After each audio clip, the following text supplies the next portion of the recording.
Let's bid farewell to the persistent negative self-talk that lingers on in our minds, and let's embrace a new chapter of positivity. Joining us again on the couch today to unpack this topic is Registered Counsellor Delia Strondl. Welcome back to the couch.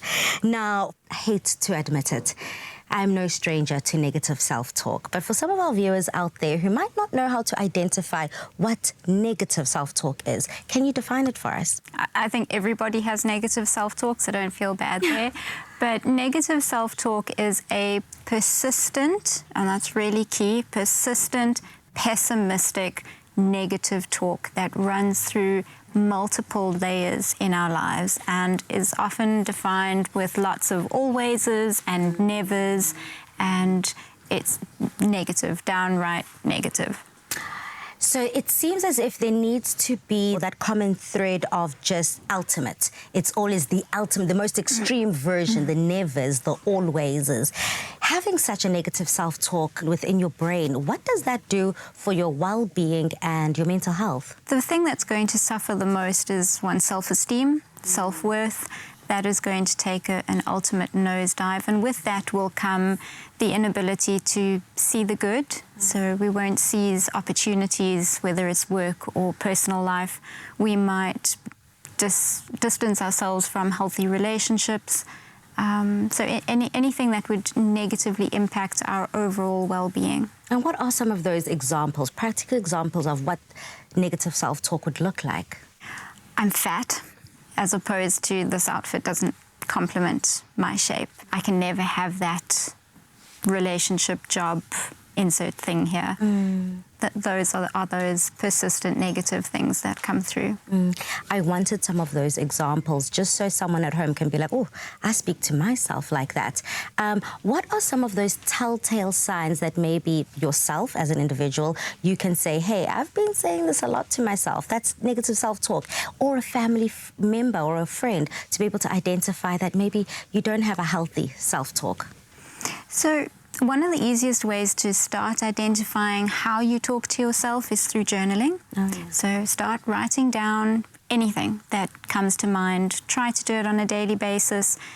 Some people try to fill a page. For some people, it's time dependent. It doesn't really matter, whatever works for you. And then spend time after a month or so going back and reflecting on it and seeing what are the words that I use particularly when I talk about myself, or don't I talk about myself at all?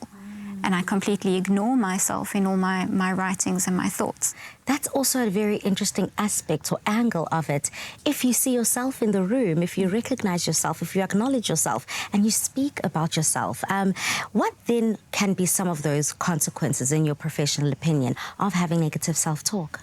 Well, as I said, the self-esteem going through the ground, and then not being able to accept love, not being able to accept a healthy relationship, not being able to seize opportunities because I'm not worth it. I don't deserve those things. I'm not clever enough for that. I'm not pretty enough for that.